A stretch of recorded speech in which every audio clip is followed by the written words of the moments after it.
Hi. How you doing? How you be? Top to the AB in tech news and gaming news because a lot's going on.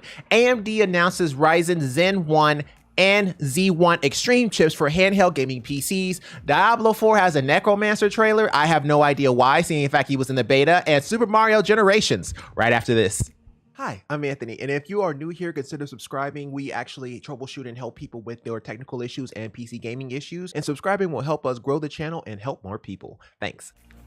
Forum, how you doing? How you be? Top to the AB. I hope everybody had a good day at work. Hope everybody had a good day at school and or other. My name is Anthony, or the Open Forum, and we here are gaming adjacent. Essentially, we help people with their technical issues, PC issues, this, that, and the other, and any kind of issue that they have that has to do with computers because we're that good. Oh, that was kind of nice. I was just thinking about that off the top of the dome. That actually sounded pretty good. But without further ado here, we do have a few things to discuss. Let's see here. A lot's going on, but we'll start with AMD.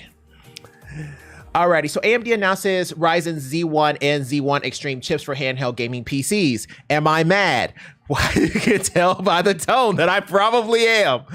On Friday, we told you how AMD is quietly arming a whole new wave of Steam Deck competitors, but the company's now saying the quiet part out loud today. It's official, announcing AMD Ryzen Z1 and Ryzen Z1 Extreme, a pair of 4nm processors specifically aimed at handheld gaming PCs. The Ryzen Z1 Extreme pairs 8 of AMD's Z4 CPU cores and 16 threads with 12 of its RDNA 3 graphics cores, as well as 24 megabytes of cache, and promises up to a whopping 8.6 teraflops of raw graphic performance, far closer to the 10.28 teraflops of a Sony PS5 than the 1.6 teraflops you get from a Steam Deck. Oh, right in the lower area, Jesus. So it even comes with a graph saying that the AMD Ryzen Z1 Extreme, and how it's basically 8.6 times the graph, or 8.6 in teraflops, up to 8.6 teraflops, whereas the Ryzen Z1 is 2.8 teraflops, which is actually, I'm not exactly sure what RDNA 2 is in terms of teraflops. I never looked at it from that perspective, but the Nintendo Switch is 0.4, so that's a thing.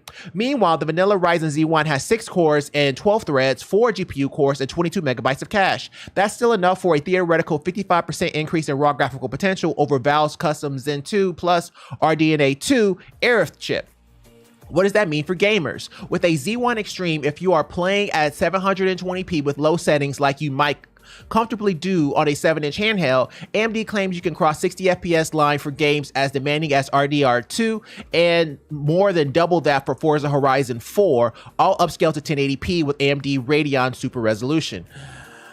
Okay, well, to be fair, you can do that with the RDNA 2. Like for example, with the Neo 2, you can do the exact same thing. But these frame rates are way better. So it's looking like Red Dead Redemption 2 has 72, Borderlands 3 has 66, CSGO has a lot because it's CSGO, Grand Theft Auto 5 has a lot because it's Grand Theft Auto 5, and Forza Horizon 4 has a lot. Well, okay, that's still pretty impressive for Forza Horizon. Shadow of the Tomb Raider, 98 FPS. We were getting, what, 70 something? So, and this is with against the Z1 Extreme. Oh, you know what? Okay, we can compare this. So let's see here. This is actually comparable. Huh, go figure. So which one is it? Is it Neo? Yeah, it is. All right, bet. This is actually comparable. We literally ran Shadow of the Tomb Raider. Was it on this one? No, it wasn't. It was on the actual YouTube video itself. So here, let me just go to my channel real quick. Oop. / All right. It's actually on the actual video. So here. Hi. How you doing? How you doing? Is it muted? Boy, no, y'all hear that. I'm so sorry. Well, okay. We'll just mute real quick so we can actually get to the performance, button layout, temperature, Neo 2 issues, overall performance. Okay, so that's an Overwatch. ROG Ally, Neo 2 issues. Here, we'll just go from button layout and see if it shows. No. It's the one where it's showing the Steam Deck 2. Where is that at? Come on. Okay, maybe not. Oh, here it is. Okay. So, oh, sorry. Somewhere around here. Well, at least I had hoped it was, but it doesn't look like I showed the completed version. But it was, I think it was somewhere around 77 to 80. I have the video, but I'm not about to do it on a live stream. But yeah, I think it's somewhere between 77 to 80 is where it kind of landed for me. Now, to be fair, this was at high, and I think I was running at either 1080 or 720. I think it was 720. I know that's a big deal, and I need to actually know that, but it's actually from the video, and I would have to pull up the video in order to find it. I can probably do that. Here, we'll just go, we'll do it this way. We'll do it this way. Watch that. We need to do this comparison. This has to happen. All right, so let's see here. Let me see if I can find it. IDEO. Yeah, I can. It's right here. Sorry, it's right here. Okay, here we go. Alrighty, so I get an average FPS. Why is it showing 30? Okay, so right out of the box, my average FPS was 30 at 1080p, and I think I was in high quality settings or max. Okay, I think I did another test though. Let's see. Okay, so I was getting 30 FPS average on the INEO 2 at 1920 by 1200. So I need to make that reference. This is at 1200p. I was getting an average frame rate of 30 FPS, and my preset was on high. Okay, preset was on high. Maybe I can show it. No, I can't, because it's upside down because of the way I shot it. So that just lets you know where it was. Now, let's see here. Okay, so I get 50 on high at the resolution of, let's see here. Let's see. It appears that this is the resolution of the Steam Deck. Okay, so at 720p, I get around 50 FPS average. Okay, cool. So now we know. Okay, so somewhere around 50-ish, 55-ish. Now, mine is on high, okay? I want to make that very, very clear. My INEO 2. Now, to be fair, it probably would have been closer if I just ran it on the INEO 2, but my INEO 2 isn't turned on currently. But theirs was on high. So now I really got to know. So that was on high. Now let's see what their settings were.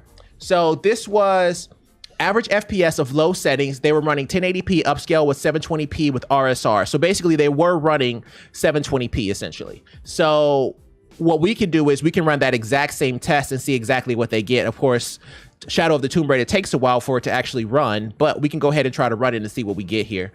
And they were saying Shadow of the Tomb Raider, they were getting 98. We got 50 at 720p on high.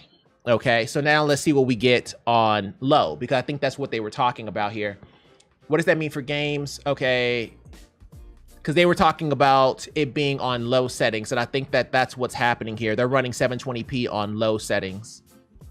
Yeah, 720p with low settings like you might comfortably do on a 7-inch handheld. So we're gonna mirror them. If that's what they're doing, then hey, I'm down. But this is probably like one of the best ways for us to figure out exactly how good this is and how much better it is than the INEO 2. So if we look for Shadow of the Tomb Raider, which is way down at the bottom. Okay. All right, so I'm gonna let that start while it's sucking in air. Alrighty, I'll finish reading this while it's loading. With a Z1, you lose the edge in some of the most demanding games, but the numbers aren't bad. I think what's going on here is not the CPUs that are the limiting factor. It's the LPDDR5, says AMD Senior Technical Marketing Manager. The fast memory is a lot of these cases what these games are really hungry for. These benchmarks aren't from sprawling bench-mounted test bed. By the way, they're running on an advanced engineering sample of the Asus ROG Ally handheld gaming PC, says Woj or Wall, whatever his name is, who ran these tests himself. Okay. So let's go back to the Z1 Extreme. It even tells you. Okay, so settings is 1080p low. Okay, but they're saying low 1080p upscale from 720. So it's really 720 with a little bit of wiggle room. Let's call it that, right? So if that's the case, let's go ahead and start up Tomb Raider. And then if we look at these guys, let me go ahead and make it bigger so everybody can see, right? So if we look at these guys here, we are looking, oops, sorry, it's better when y'all can see it from like that. Okay, so Red Dead Redemption, let me start this up real quick here. Gameplay, display and graphics, and start. Oh, no. I'm sorry, I forgot to change it to low in 720. It's my fault. 1 second here. We have to know for science and technology the difference between RDNA 2 and RDNA 3. It must be known at this point in time and at this moment, because if we don't know, it's going to be a problem. Okay, let me just back out of here. I was right about that. It really is 50 FPS, by the way, for 1200p. That's what I was just at. I just saw it. It was like 50 in the first part of it. Alrighty, so resolution. We're going to go down to 1280 by 720. Okay, and that's going to be pretty equivalent to theirs. And then the DirectX 12 is on, and we're going to go with the graphics. We're going to save that. And for the graphics, we're going to go low, because that's what they ran, right? Alrighty, so let me show it to y'all. Actually, let me show it on screen B so everybody can see it. Alrighty, so we're gonna go low, trilinear, low, low, low, low, low. So basically the preset is on low, okay? And then we're going to go display 12, okay, so currently it's 1280 by 800. Let me change to 720. Alrighty. Alrighty, so 1280 by 720. Okay, so everybody sees that it's 1280 by 720 and the settings are on low. So we're gonna go ahead and start this guy up. Gonna save those changes and we're gonna run it. Now I did see that average FPS of 83, so that may be what we're gonna get here, but we're just gonna run it just right now just to make sure that our settings are identical to theirs, and then we'll see what we get and we can actually compare after that. Now they're saying with the Z1, they were getting 62 FPS in Shadow of the Tomb Raider. And then Shadow of the Tomb Raider was getting, let's see, with the Z1 Extreme, it was getting 98. Okay, so if we get 80, that makes sense, right? Because if we get 80, that means that is a 20% performance increase, which is really good. So basically around 20% is what it's gonna be. And 20%, we can basically equate that to across the board. So if it turns into like 15 to 22% across the board, that makes sense, right? Because we're talking about RDNA 3, we're talking about new architecture, we're talking about new GPU, so on and so forth. Okay. So it's gonna take a while. So far, it's not looking good. Okay, well, is it looking good? Yes, it is, but it's not looking great, right? So it's like at like 44. And my hands are specifically holding it this way for a reason. It's because I don't want it to the thermal throttle, essentially.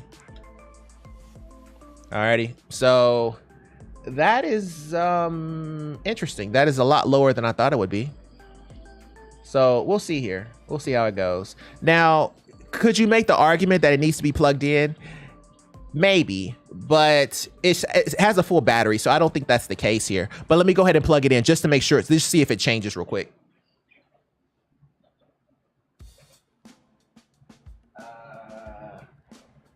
Okay, scratch that. I just realized I have nothing to plug it into.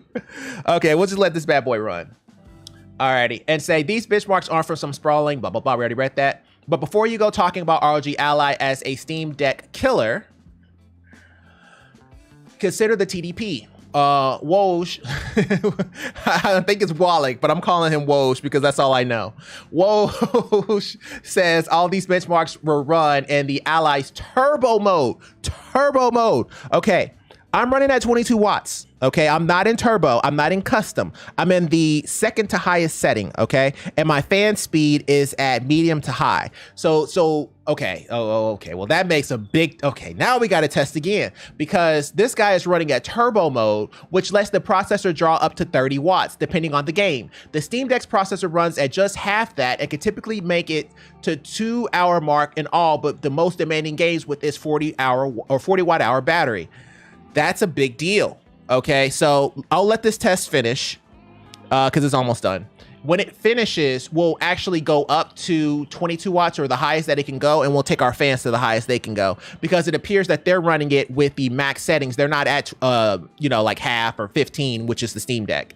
So if the RG Ally has a much bigger battery or runs completely at the same 15 watts, it might not matter. AMD also says correct, because I mean, if you're going to run it at 15 watts because, you know, it's too loud, you know, and the fans are a little bit too aggressive, then you're not going to notice it anyway, because you're never going to be on extreme mode.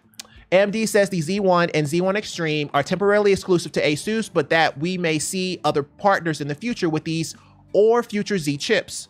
My FPS was 53. So let me show y'all here. Alrighty. So, oops, sorry. I changed it to 720, but it went back to 800, but whatever. Either way, it still shows 53. Now, I'm not on my max settings.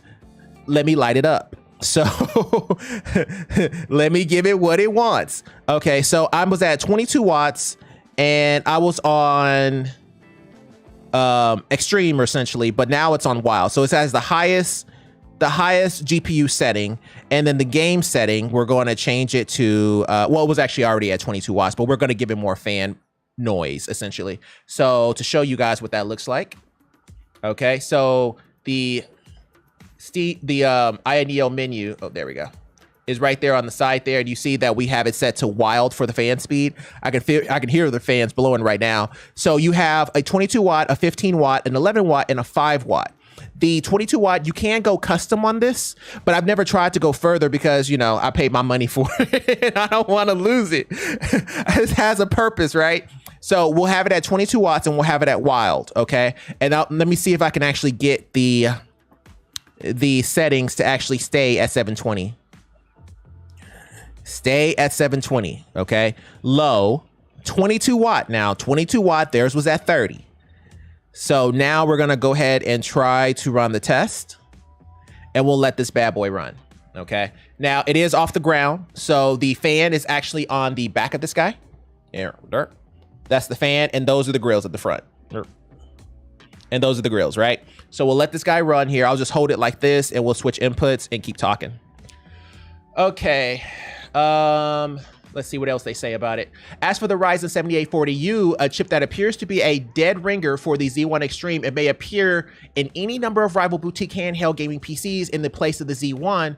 I actually saw somebody with the 7840U, a laptop that's actually using it so they can actually test the graphics settings and the graphics performance and compare it to that of the Steam Deck. Can't say we haven't officially announced any 7000U series parts yet. He wants you to know that the Z1 isn't simply a matter of rebranding future laptop parts, though adding it uses customized power and voltage curves, among other differences. I've asked for a larger list of changes. In a press release, AMD writes that ASUS will announce ROG Ally pricing and more information about availability on May 11th. Okay, so I will probably be online to lose another $1,000. I gotta have it, man. I've already got the Steam Deck and I already got the INEO. I gotta have it just to make sure that we can see any differences here. Okay, but it's still running and its FPS is actually not great. It's kind of interesting. It's sitting at 30 in the forest area, which is kind of weird, but we'll see how it goes. We'll give it some more time. I didn't change the amount of wattage, so we'll see how it goes. Alrighty here. I'm not sure what gave it that 73. It may, okay, maybe it is. It needs to be plugged in. Hold on one second.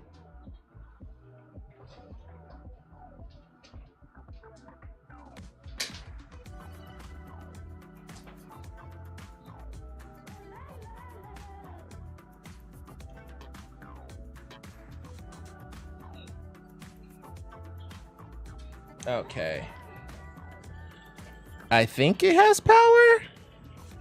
I can't really tell, but I can definitely tell that it has a whole lot of air and heat coming out of it. But now it's not showing a picture at all. So let me unhook it. I think I broke it. I think it's still running the test. It's just not showing a picture. Okay, so one, it is getting power, but it's not, well, that's interesting. Oh, there we go. Okay, maybe it was my fault. Alrighty, so plugged in to. Starting to see the frame rate there, which is somewhere around 60-ish. It's going up and down depending on the situation, but it is, I don't think it's making much of a difference actually. It kind of just is what it is. Okay, I made it so that the settings would be pretty much the same regardless if the USB-C cable is plugged in or not. It only changes when the battery starts to be drained, but it should be okay. Alrighty, so this is almost on the last scene, so we'll go ahead and finish this up. Alrighty, so let's go ahead and go back to this first image because I think it's almost done here, though it's not looking too hot, unfortunately. And the farmer's market, it's like 30, like it's not great. I think it's going to be exactly the same thing, even though it has better cooling because I upgraded the cooling. So I think it is exactly what it was earlier. I think it's going to be somewhere around 50-ish, which means that it's about 20% increase. Now, of course, you can atone some of that to overclocking the GPU, right? Because if you overclock the GPU at 30 watts, then it's going to sound like a spaceship. But at the same time, you know, if it can give you those kind of frames, that's actually still pretty good. But if we compare apples to apples, 22 to, well, okay, apples to to green apples, I guess is the best way to say it. Okay, so my average FPS dipped for some reason. That can't be right. It's showing an FPS of 36, so that's obviously wrong. What happened? What'd I do? Did I break it? I wonder if they were using DirectX 11 or 12. I wonder if that makes a big difference. Maybe I was holding it. It's kind of weird. Okay, maybe that's on me. Okay, we'll just go with the first one because the first one is more to what I've seen it do, which is around 50-ish. So that's kind of weird that it did that, but whatever. I'll take it. So we're looking at about 50 to 53 versus 90 at 30 watts and max demon mode fan settings. So if it wasn't on demon mode fan settings and it was probably down to where the Neo is, which is at 22 watts, I would say it's still better. It's going to be somewhere around 70. So I say it's still about a 15 to 25% increase, or 15 to 20% is probably going to be more like what you would think. So whatever you get on the Neo, just add 15% to it and you got the ROG Ally, which is good or bad. I guess it depends on how you look at it because it depends on the game that you play. If you're playing Overwatch, then that might be enough for 120 FPS, which makes that 1080p screen 120 FPS all the more worth it. If you play Far Cry, 15% of that guy isn't going to make much difference because you're already hitting 60. You see what I'm saying? So it may not make as much of a difference depending on the titles that you play. But it's very interesting that it does have that ability. And, you know, so I was upset when this first came out and I was looking at it and I was just so mad, but this isn't that big of a difference. This is like 15%. Now, if you go for the ROG Ally, because the ROG Ally has 120 FPS, I get it. You're not alone. I get that, right? So it's not like it's a bad thing or anything like that if you're comparing the two. But we don't know when it's going to come out. We'll know more in May. But that 120 FPS screen may be a big deal depending on the price point. If it comes in, it's supposed to be competitive, but competitive for Asus. I mean, it's Asus. Competitive for Asus may be $1,500. You just don't know, right? So competitive for Asus, it may still be relatively expensive. So I would go for whichever one fits the games that you're actually getting ready to play. If you only play RPGs, then it may not matter. But if you play like Forza, then it would. You see what I'm saying? So it really just kind of depends on the settings and what you're trying to accomplish and the price points of all of them. But still, what a topic. I thought that was going to take like 2 minutes, but now it turned into 3 hours once I saw Shadow of the Tomb Raider. Like, we literally just made a video about it. So like, I already knew what it's going to be on the RDNA 2, on the Neo 2 at 22 watts. Now we can compare it straight up to this. So, you know, even though this guy is at 30 watts with fan speed on Cray Cray, it's still a very good comparison. So hey, there we go. Next up, Diablo 4 has a Necromancer trailer. Don't ask me why. It just happened that way.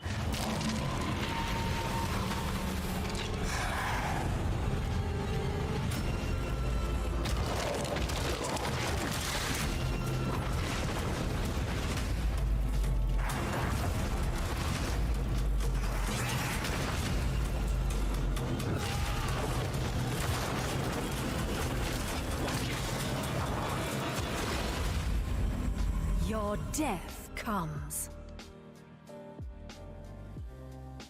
Yo, that's the same trailer. Like, why? Why would you make a trailer? A trailer of the necromancer from the beta. But yeah, that's the necromancer. It is a character on Diablo 4, that's for sure. Next up, and last up before we start helping people and appeasing Jesus, is Super Mario Generations. Let's see it.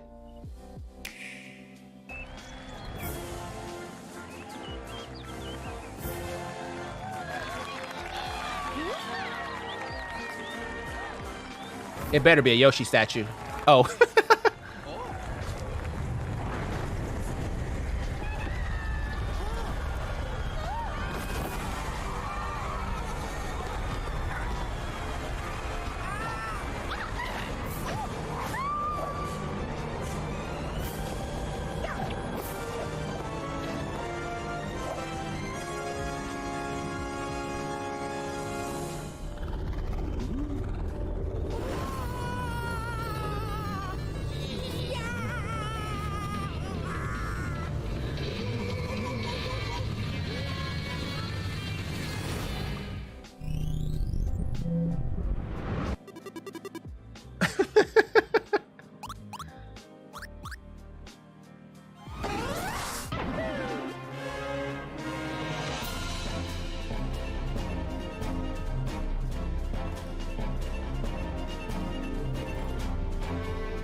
Go through the hiding spot. Yeah.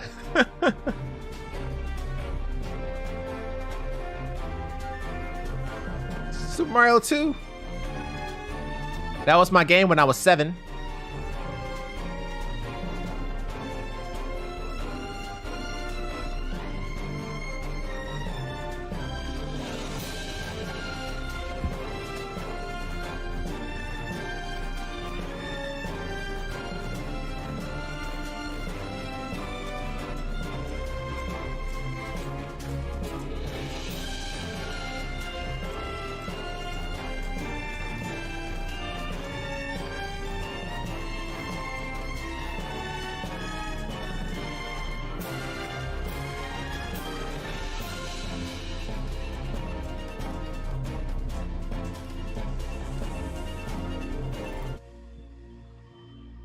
I'm so confused. Today we're here to... So Super Mario Generations is basically every Super Mario game wrapped into one? Is that what this is? Oh, it's April Fool's. Okay. I know it's April Fool's joke, but I would love this to be actually a real thing. I was about to say, you know how much this would cost? I mean, you could still get what? Super Mario Odyssey for like $70. Like, it hasn't gone down in price. Like, Nintendo's prices never go down for their exclusive titles. So, I mean, for that, to have something like that, it would cost at least $800. Like, I kid you not, it would be so expensive. I'm gonna go ahead and run this test again just to make sure that we're not going crazy. Okay, yeah, we'll go ahead and run it just one more time. Just one more time, because it's not like, you know, we're in a hurry or anything. Okay, so we'll do it like that. Okay, so without further ado, let's help some people. That's still pretty interesting. It'd be so cool if they did something like that. I would so buy that. I think everybody in the history of Mario and the history of video games would buy that. That'd be so sick. But, you know, whatever. Why am I on review? That's kind of weird. Okay. Oh, I don't think I was. Well, maybe I was. Oh, yeah, I was. It went to my video. Okay, there we go. Okay. So what we'll do is... Oh, I hear Tomb Raider playing in the background. Okay, so let's go ahead and go to group 1 and let's get to helping people. Alrighty, so, the game for today. So we're actually gonna do, I got some new footage of Overwatch 2. I have my headphones on just in case it's too loud. It's not. Okay, cool. So this is some tank play from Overwatch 2. I think I have majority tanks in this one. Yeah, I can't explain why I did that, and I knew that they had Kiriko, but whatever. We were actually getting destroyed here because they had a Mei, and, you know, Mei at this spot is probably the worst thing in the world because it's so few options that you have in tank play that you can do to get around that. You can go Diva, so on and so forth, but it becomes kind of a pain, especially when the other team has a Kiriko. So even if you do go with some type of an ult, they can just counter it very, very easily. So yeah, it was super annoying trying to do this, but whatever. I think Reaper ended up letting us go a little bit further, but that's currently what you're watching today. Alrighty, so This is from Nathan Cola. Cannot connect PC to 5G Wi-Fi on home network. Hello, what's up, homie? So I built a PC last year and have had no problems connecting to Google Fiber wirelessly until this month. Let me make sure my audio's good. Yes, I'm just making sure there's no audio in the background. Until this month, my Google Fiber has the normal Wi-Fi, guessing it's 2.4, and then the 5G Wi-Fi both show up as available networks, Wi-Fi name and Wi-Fi name 5G. Recently, I connected to the 5G through my PC. It connects to the Wi-Fi but says no internet. Right, so it's not getting an IP address. The 5G works on other devices and computers around the house. My PC gets internet fine with the normal slower Wi-Fi and gets speed internet through an Ethernet cord I was able to use temporarily. Therefore, it seems to be a problem with my PC, but I don't understand what changed to make this happen or how to fix it. Restarting the router or my PC does not fix the problem. Any ideas? Sure. So he said whenever he tries to connect to the 5G, it works on other devices and computers around the house. My PC gets internet fine with the normal slower Wi-Fi and gets speedy internet through an Ethernet cord I was able to use temporarily. Okay, so he has a 5G Wi-Fi on his home network, but whenever he connects to his 5G on his home network, he has a problem because it gives him slower, well, it doesn't even give him an IP address. Okay, so when you connect to your 5G network, go to, it's the computer, right? Just making sure we work too many consoles. Start command prompt, so CMD. So we'll actually say command prompt. And then we'll say right click, run as admin. I'll show you what I'm talking about here in a second. Right click, run as admin. Then type IP config /all. What does it show for the IP info whenever you type this while connected to the 5G network? Okay, so that's essentially all you would do for this. Let me see what that FPS was. Okay, FPS still said 38. Not sure why. It's kind of weird. What is my... It's still at 22 watts. And it is showing battery to be good, but for some reason, man, it really does not like that. Displaying graphics. It was better at 1280 by 1280 by 800, which is crazy, but that's the truth. Maybe because it's a better resolution. So here, we'll try this and we'll start the benchmark and let's see if that really is what was going on there. It could be because of the screen size. You know, it is 1920 by 1200. Oh yeah, that may be it, because 1920 by 1200, it's a factor of the 800. So maybe that's what's going on there. Okay, I'm just making sure there's no heat actually coming in from the bottom. It's not. So I think we're okay here. No, it's still 35 watts. Okay, so maybe it's me. Let me actually get out of here real quick. And then let me change it back. Give me 1 second here. Balance, excellent, wild. I feel like wild is the best though. 3 amp, auto. Oh, okay. So I think my GPU was on auto. Okay, here, let me just go ahead and reboot it. Okay, we'll go back. We'll come back to that guy because we still want to know. We want to make sure our numbers are correct.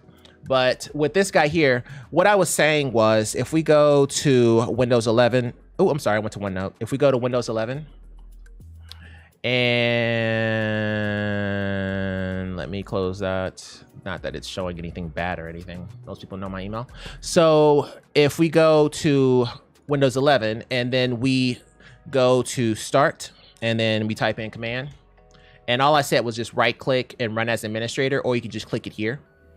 And yes, and then all you type in is ipconfig. I'm not going to type it all the way, but ipconfig /all. This will let you know your IP information and all of it. So it's going to give your IP information, your subnet, your DNS, and your IP address, subnet, DNS, and default gateway. So it'll give you all that information. And we want to see what they're getting for their IP information and their DNS. It could be that maybe they're not getting a DNS and that's the reason why they can't connect to the internet or something along those lines. But the best way to know is just have him check it while he's connected to that particular Wi-Fi network. So all he would do is connect to his Wi-Fi network and make sure that it is whatever 5G, like as you can, well, you guys can't see mine, but on the bottom right-hand corner, you just connect to the Wi-Fi network and make sure that it is the 5G. And then you come here and then type in ipconfig /all and see what his IP information is. And then we'll go from there. We can't actually even proceed until we know this information, because we can go in several different ways.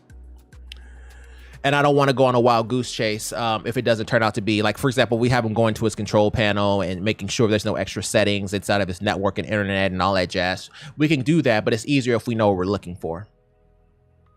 Alrighty, so let's go ahead and go to the next one here. Is this done loading? Are you alive? What's going on? I said restart, but I don't think it actually, there it goes. Okay, just testing it, making sure it's not getting too cray hot. All right, let's go ahead and go to the next one here. Okay, so this is a repeat, and this says from hack/x. Updated my controller firmware to 5.15, and now these keys are being constantly pressed. I remember this. We talked about that. I said, okay, what happens if you unpair the controller by deleting the Bluetooth device and then adding it back? I am unable to pair via Bluetooth. The controller immediately powers off when I let go of the Xbox button and doesn't show up in Bluetooth devices also. Okay, so it's an older Xbox controller. I don't think he has the ability to. Yeah, okay. So if that's the case, let's see. It appears that there are 11 comments here, so let's make sure that that he still has the issue real quick here. View all comments. Controllers at Xbox Series X controller updated using Xbox Series app on the Windows. Just to further add that the controller restarts itself once every 3 to 4 seconds later after being connected to PC. I tried downgrading the firmware, but have been unable to do so. Yes, but did anyone else notice how nearly perfect the drift is? Okay, I'm not even. I have some problem. I haven't upgraded my firmware. Mine don't turn on the Bluetooth mode. Immediately turns off if I let go of the power button. That was what I said. Bluetooth doesn't even let the controller pair. The issue I've posted is on a wired connection. Okay, what happens if you unpair? I am unable. Okay, so nobody else has fixed it, and he still has the issue. We just wanted to make sure that we didn't get an L. We didn't catch an L on the break. So it looks like we haven't caught an L yet, but let's see here. So he was testing wired and he was having this problem. You know, if he's testing wired with this problem, that's not good. So so whenever testing wired and he's having this problem, then when he tests on Bluetooth and it only goes for 3 to 4 seconds, that's pretty telling. So he may just have literally a faulty controller. Do you perchance have a second controller you can test against? Also, what kind of battery? Oh, no. Oh yeah, it's a 360 controller. What kind of batteries are you using for this controller? Could you swap them out with other batteries to see if it makes a difference? I always hated getting nanoed as the healer by Anna on accident. I don't think this was on accident though. I think this was on purpose, but I always didn't like it because I would mess around and put myself and the whole team in a danger because now I'm trying to kill somebody, right? I want to make sure that they get the best use possible. And because of this, now we've used both ults, you know what I mean? So if there was a Diva Bomb, okay, well, it's Diva Bomb will be dead no matter what. But we had to use both ults to get there, you know what I mean? So it's always like sometimes like she may miss and use it on Lucio, and it used to like irk me because it's like, okay, well, what kind of value am I going to get? I got to try to do something, right? But you mess around and get Lucio killed because you're trying to get value. But in any event, could you swap them out with other batteries to see if that makes a difference? So yeah, the only thing that you really can do when we're talking about the Xbox controller, sorry, is it done with this test? Oh no, it's back up. So when we're talking about the Xbox controller, right, this guy. So when we're talking about the Xbox controller or the Xbox One S controller, which is what he said he had, you know, it could be the fact that maybe his batteries are weak and maybe that's what's causing some of his issues. The fact that it's actually DCing him whenever he pairs and all that kind of stuff. I just swap him out, regardless if he thinks that they're good or not. Just go ahead and swap him out because it can only be one or two issues. Either the controller's bad or batteries or that's it. and essentially what we're asking him to do, swapping controllers, trying a different controller, as well as changing the batteries, is pretty much trying to prove that. So I think we're good on that particular point. You know, there's not a whole lot more we can do here. So yeah, Mr. Hackslash, keep us posted, bro. That's his name, right? Hackslash? Yeah, that's it. Alrighty, let me go ahead and fire back up Tomb Raider real quick. We have to know for science. Okay, it's booting up. I'm pretty sure you're plugged in, aren't you? No, it's not. Okay, so that's not a control. Okay, hold on. Let me grab a cable that actually gives it power. Hold on.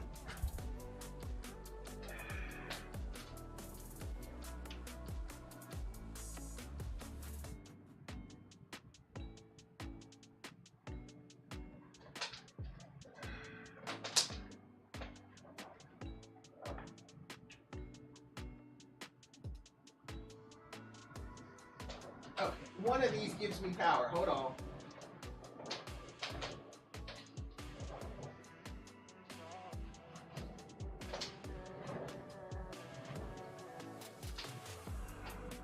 Okay, this one for sure gives me power. I think it just needs to be plugged into the bottom. Oh, I'm sorry, I can't even hear what I'm talking about. Why is it not giving me power? That's so weird and so annoying.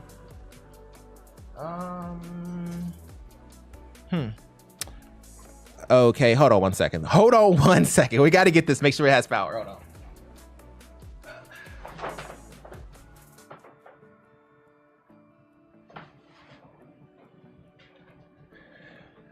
Okay, it is most definitely plugged in. That is not up for discussion. It is plugged in for sure, for sure. Okay, so it's plugged in. For some reason, the battery still shows like it's not, but it really is. Oh, it's in battery saver mode. Oh, no, it wasn't. I'm sorry. It wasn't in battery saver. It's just tripping. Are you tripping? Oh, no. It knows it has it because it said it doubled my battery life. It went from 30 minutes or 40 minutes to an hour and 35 minutes. So it knows. Okay, so let's do this. What I'm actually doing here, and I can show you guys, is I'm essentially going to launch Shadow of the Tomb Raider directly from the INEO store. Essentially, basically, it gives you the customized, optimized settings for every single game that you play. So all we're going to do is hit the button optimize. And as you can see down there at the bottom, okay. So when you press it at the bottom, it'll say optimize successfully, which it already did. Oops, sorry. Oh, it was just a Switch controller. Nobody cares about that. So let's see here. We're going to go to games, and then we're going to go to Shadow of the Tomb Raider. And we'll run it from here. Okay. And then configuration applet. No. Okay, just making sure that it's on wild. That looks good. And GPU is on auto. That's good. Okay, so everything is good here. So we're going to open that back up and we're going to hit play. Alrighty, so that's running here. We're going to hit play just to make sure that is starting. Pretty sure you are.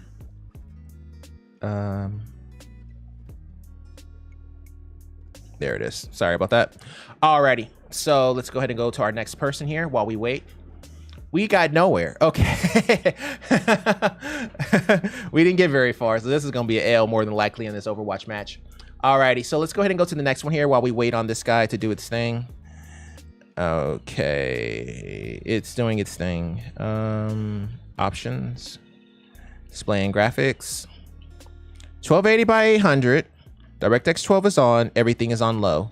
Run benchmark.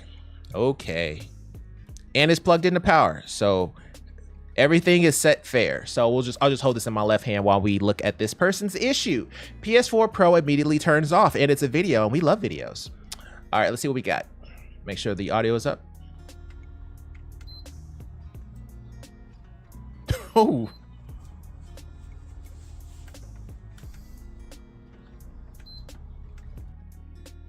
I've actually seen that before. That happened whenever I was using a okay, I was using a, okay, it was getting around 60 FPS in the, okay, why am I saying it? I could just show it to you. I don't want to put my hands over the grill, so you got to understand I'm trying to hold this properly. There we go.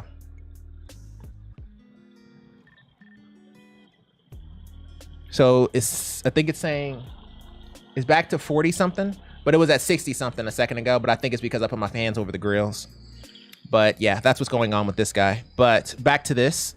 So essentially it's powering directly off. I've had this happen before, and this happened because I changed the adapter, like the plug that I was using wasn't the right one, I believe. This is a PS4 Pro, and if I remember correctly, the PS4 Pro just has that one little adapter. Like the actual adapter itself is actually in it. This is what I didn't like about this team. They allowed me to go 1-on-1 against their Reaper, and I should have, that's one of those things where I should call out in the chat, but I think we were playing, I don't think this is competitive. Oh, actually, maybe it is because the other team got away. But yeah, they allowed us, like our teammates didn't peel, and so it allowed them to go 1v1 Reaper versus healers, and like we were getting torn up because of that. So yeah, but we didn't have much of a chance to begin with anyway because we were already losing.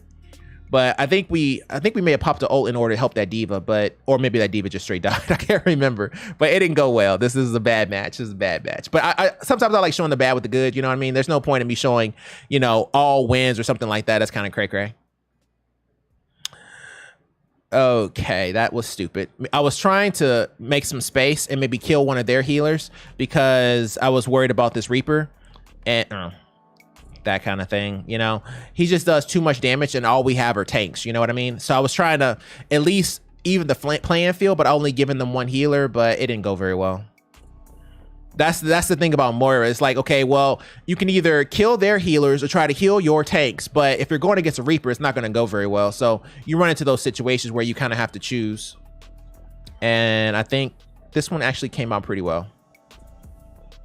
Yeah, that came out pretty well. Okay. So yeah, with this one here, I'm thinking off the top of my head that it may be an issue with something like the adapter or his power maybe going out. So it's a possibility. As quickly as it went out on him, I'm thinking that his power supply may be the problem. Or I'm sorry, not the power supply, but the internal power. It's almost, okay, I can't actually type because I'm holding this, but essentially it's almost like it's having problems with the power. He said he's tried different power cables and outlets, but nothing works. I've replaced the power supply and cleaned the insides, but the same issue occurs. Oh, that's not good. Well, that pretty much answers our question, right? Alrighty, and 62.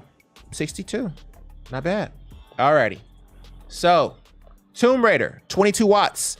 And the GPU was set to auto now, so it can actually overclock. Before it was set to only 3 amps, so it wasn't fully utilizing the GPU. So this is at low, 1280 by 800. I want to make that clear, very, very clear. This is 1280 by 800. I can show you by pressing this button. 1280 by 800 with DirectX 12 on, graphics on, all my settings on, and that's what we're pulling, right? Oops, sorry. Oop, right there. And that's what we're pulling. We're pulling about 62 FPS, okay? If we take it back to what the ROG Ally was pulling, the ROG Ally in our previous group was pulling 98 at 30 watts, okay? I wanna make that very, very clear. This is at 22, that guy's at 30. So at 30, it's pulling 98 watts. At 22, we're pulling 62. And our settings are relatively the same, okay? So there's some apples to oranges. There's a couple percentages there of difference because they're running 720 upscale to 1080, and I'm just running 1280 by 800. But you can call those identical, right? Because we're talking, I have a higher resolution slightly, and they're upscaling slightly. So they probably negate each other. So it's pretty much an apples to apples comparison now, and we're getting 62, and they're getting 98 with 30 watts in extreme fan settings. So I'm not really all that worried now because now we're talking about, what is that? A difference of, oh, it's a lot. It's about 50% because they're at almost 100 at Shadow of the Tomb Raider and I'm at 62. So yeah, that's that's pretty good. I'm not gonna lie. That's pretty good. That's pretty good. Now, of course, it is on extreme. Theirs is on extreme, so their fan noise may be seriously loud. But I remember whenever, I think it was Dave 2D was talking about the ROG Ally, he was talking about how quiet it was. So I'm wondering that even though it's at extreme settings, I wonder how quiet or loud the fans are. And I think that's going to make a big difference. But I mean, at extreme settings, him pulling 98 and us pulling 62 on RDNA 2, That's a pretty big jump, man. I'm not even gonna lie, man. That's really, really good. That's even better than the 15 to 20% that we quoted previously. That's somewhere around 40 to 50% in Tomb Raider. Now, of course, Tomb Raider is very well optimized compared to a lot of these other games, but still very impressive. So I'm glad we were able to run that test. That's kind of cool that we could just straight up run that test right during a live stream. Be like, this is what we get. Be like, I don't believe you. I can test it myself. But yeah, that's what we get on here. So let's go ahead and quit this game here. And let me just go ahead and shut this guy down because it is kind of annoying to hold this because I can't type. All right, so we'll just put that there. And let's help our compatriot here with his PS4 Pro issues. Though we really can't help him because if it's dying in 3 seconds, there's not a whole lot we can do here. Yeah, if it's dying that fast, there really isn't anything anyone can do. Do you still have the ability to RMA? He said he's already tried a different power component, and he's already tried a different plug, but it still disconnects after 3 seconds. No. I was gonna say it could be HDMI, but if it's HDMI, it wouldn't take 3 seconds. It would take a little bit for it to actually even try. It didn't even try. It never even got to the boot up phase. It killed itself prior to it even trying to boot. Like it's just straight out. So I think that he may actually have a hardware problem. Yeah, if it's dying fast, do you still have the ability to RMA? As this looks like a hardware issue, like the motherboard. More than likely. It seems like the motherboard may be shorted. Something tricking over the heat protection. See if you can boot into safe mode if you can. Hackers. Yeah, you could try, but at 3 seconds, man, that's crazy. I'm not sure if there's anything that can be done. Could it still be software? Sure. But I would say check for an RMA because it sounds like it's going to be the motherboard overheating or not necessarily overheating, but the motherboard maybe has a short or something like that for it to die so quickly. But yeah, I'll go with that. You know, he has this. We'll see what happens, but we'll just go from there. I don't know what these things are. PlayStation achievements, prolific commenter. Oh, that's what that is? Why does he have 2? Now I'm mad. Avid voter. Oh, I don't vote. Okay, I don't vote in Reddit. Have to make that distinction. Some meticulous times we live in. Okay, it's cool. So we'll see what he says and we'll go from there. If I take an L from that, I'm okay with it. But we'll see how it goes. It probably just turned into an assist trophy, knowing us. Alrighty, so this is another new case. So this is, I don't want to see my face. This is the 7800 X3D Windows 10 freezes. My Windows 10 freezes, fresh install randomly with no error until hard reset. It can happen after 1 hour just browsing the web or after like 10 hours. So far, I tried 2 different boards, Asus and MSI, same problem. Okay. All right. Well, are you overclocking? Did he just die? Overclocking the memory? Are you overclocking the memory? What happens if you remove the memory overclock? Sorry about that. 2 different boards. He tried 2 different boards and it shuts down. Oh, also could, well, here actually we have a can't reply. We basically want to make them go to event viewer, and I'll show you guys for people who don't know what I'm talking about. But let me go ahead and grab the canned reply here for event viewer. Copy. And back to Reddit. Paste this plain text. Also, could you go to, I'm sorry, I can't quite see that. So start event viewer, Windows log system. Here you can search for the timestamp when the issue occurred and look for critical errors. When you do this, what do you see? That was nice, kinda, but it still got torn up. Alrighty, so yeah, and what that is we'll do it on Windows 10 because we haven't used Windows 10 in forever. So if we go to Windows 10, all I'm saying is going into event viewer and going into Windows logs and then system. And here it will give you errors and critical errors and let you know what those codes and where it comes from. Right now, all I have is informational, but I'm sure if I keep going down, I'll start seeing warnings, and there you go. So like, for example, it may show an error like this, right? and it may say critical. And if it says critical, then that lets you know that this may have crashed the PC. So look for the critical errors and then go from there. Now, of course, there are critical errors that may, like the computer unexpectedly shut down. That's a critical error, but that doesn't necessarily mean that that's what caused the problem. It may be something prior to that, but just tell them to give us all the critical errors is probably the best way to say that. But that's what I'm referring to whenever I start talking about Event Viewer. All right, let's go ahead and go back to our compatriot here. Alrighty, so we answered him. Salvaru, keep us posted. Okay. Alrighty, so this is an AirPod issue. This is a repeat. AirPod Pro sounds like an airplane. I had my AirPod Pros for a year now. I believe they are the first generation of Pros, which are these guys right here. The quickest way to figure out whether or not you have the first generation or the second generation is the second generation right here. It has a keychain, like a metal keychain hook. And that's how you know whether or not you have the newer one or the older one.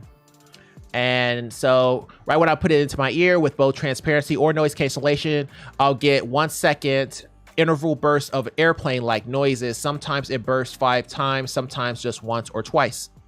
I said, well, that sounds like a connectivity or water damage. What happens when you pair it with a different device? For example, if it's the iPhone, try the iPad or MacBook, etc. I haven't tried. I'll check. Okay, keep us posted. Okay, keep us posted. Thanks. Yeah, I mean, there's not a whole lot you can say to that. But yeah, you know, if you're trying to pair it and it's having problems and it's giving you all kind of errors, well, let's make sure we know which device we're talking about here and then kind of go from there. All right, let's go ahead and go to the next one here. All right, so this is from Evil. Let's go with Evil.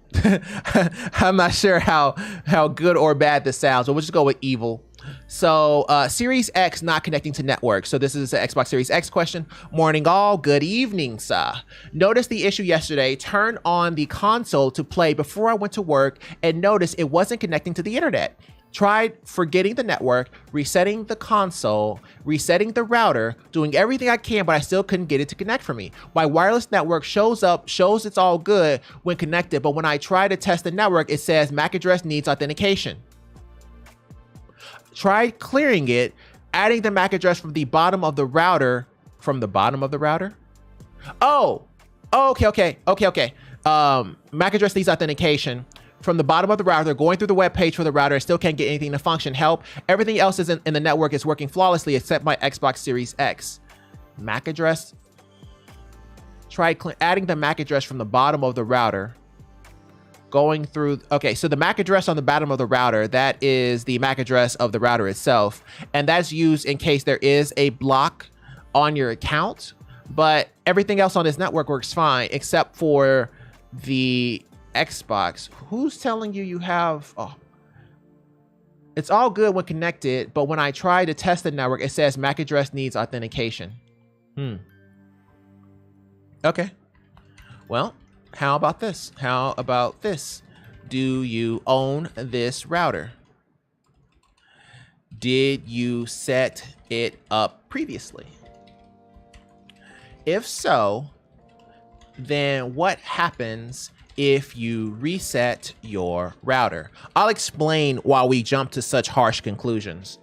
He knew what a MAC address was, okay? Which means that this man knows somewhat about technology, right? So he already knew what a MAC address was, and he said he already went into his settings and added the MAC address. So maybe he has some type of understanding of his router settings. If he does, then let's go ahead and ask him if he is the owner and if he previously set it up. Because if he's the owner and he previously set it up, then it means that he can set it up again. Okay, so I'm thinking that there may be a setting that may be preventing him or something that's actually blocking him on the router. But instead of hunting that down, just do a reset and just set it back up from scratch. Because 9 times out of 10 for a lot of people's routers, they don't have a whole lot of settings. So there's not a whole lot going on there. You could say, try an upgrade, I'll probably add that too. So you can either try an upgrade or try to reset the router to see if that actually gets it working. But more than likely, it seems like there may be an issue with the router itself for the Xbox to say MAC address authentication. As soon as they said that, I was thinking that he may literally have some type of firewall or something like that is blocking MAC addresses from entering.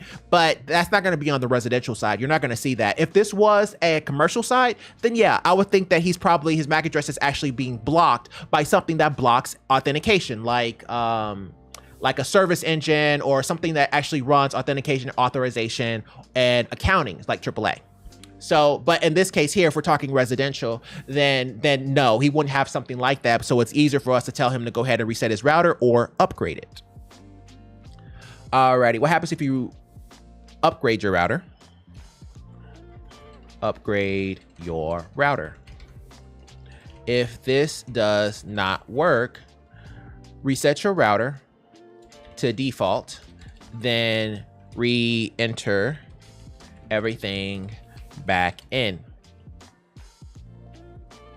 Let me know how it goes. Let me know how that goes.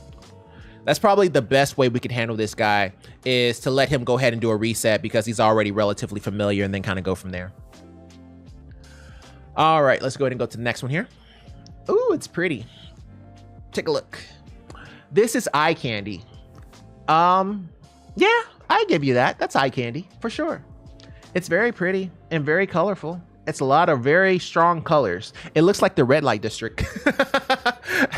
ASRock X570 Extreme 4 Ryzen 7 5800X 3D with a 4070 Ti, 32 gigs, and 1000-watt Be Quiet PSU. 190 FPS at 2K on high settings in Tarkov. That's not bad. That's really, really good. Well, I say not bad. It's a 4070 Ti. I mean, it's going to be pretty good. So, I mean, it's a nice build. It looks really nice. It's very colorful. I'm not sure how long he's going to be able to keep those colors, because those colors are aggressive. Generally, some people don't go with aggressive colors for very long. Generally, they want to change them out to something else. But, I mean, those are LEDs that he's getting that color from, so he can change to whatever color he wants, more than likely. Nice build, bro. Nice build, bro.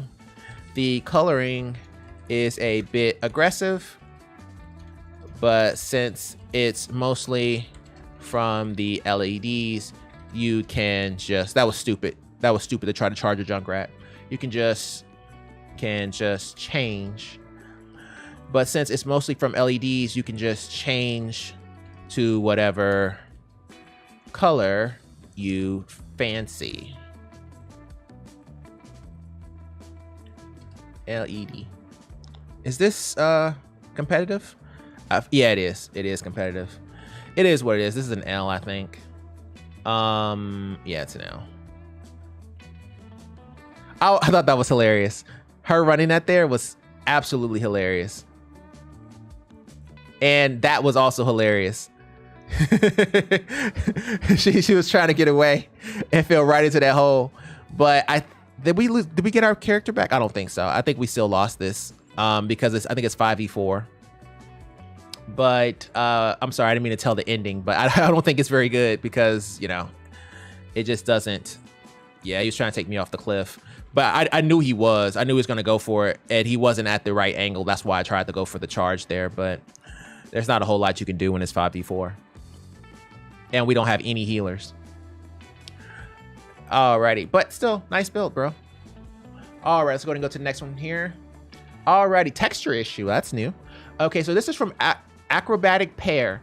Texture issue on PS5. Is anyone having issues with texturing rendering on PS4 games booted up on PS5? PS4 games booted up on PS5. Well, I don't know. Let's find out. I think I have one. PS4 games booted on PS5. Okay. There we go. Ghost of Tsushima. All right, let's see what we get here. Okay, that looks good. Does everything look good? Yeah, everything's good. Texturing issues. We're not actually going to play this. We're just trying to see if we go in here, do we see anything? So far, so good, though. Come on. Got a show to run.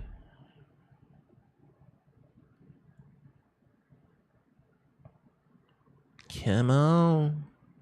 Any day now, Mr. Tsushima. One of these days, I'm going to actually play this game. I'm just not sure when. I'd like to, because I know, you know, how a lot of people say this is a really good game. I just don't have the time to just sit and play games as much as I want to. Oh my God. It's fine. This looks fine. Oh my goodness. That's fine. Oh yeah, I want subtitles. More of a subtitles kind of guy. Thanks, Naruto. I mean, it looks fine. All right, we'll go ahead and label this as fine.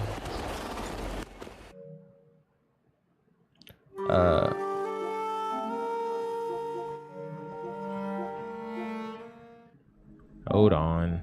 Okay, so yeah, we'll go ahead and just call it fine. Okay. Not that I have noticed.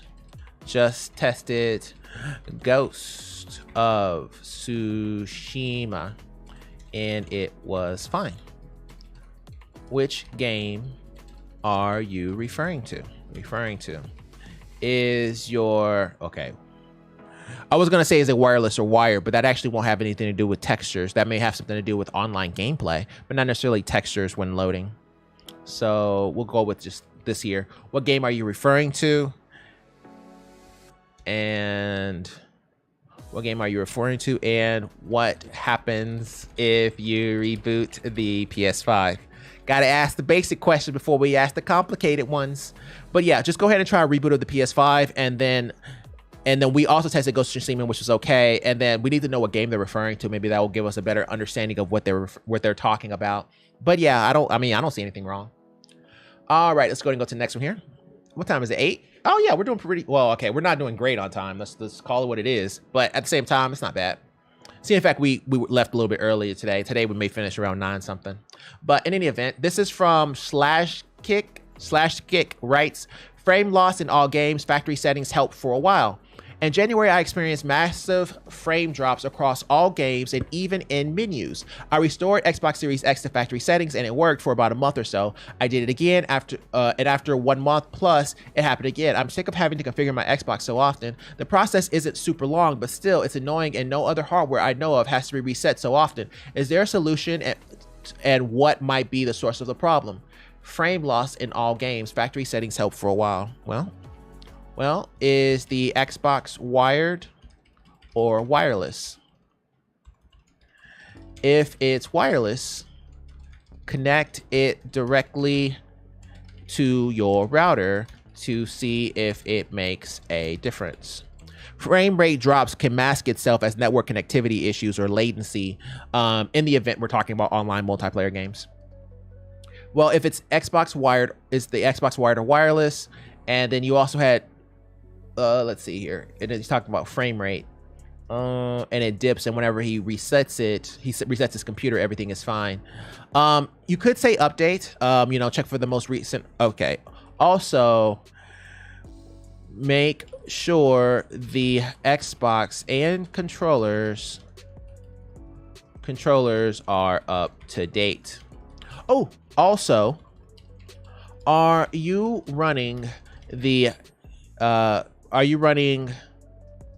my goodness, that is crazy. Are you running what game are we talking about here? Oh, across all games. If it's across all games, make sure the Xbox and controllers are up to date. Also, I was going to say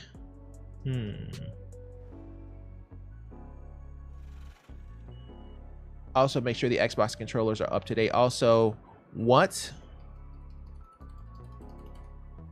resolution are you running the games at?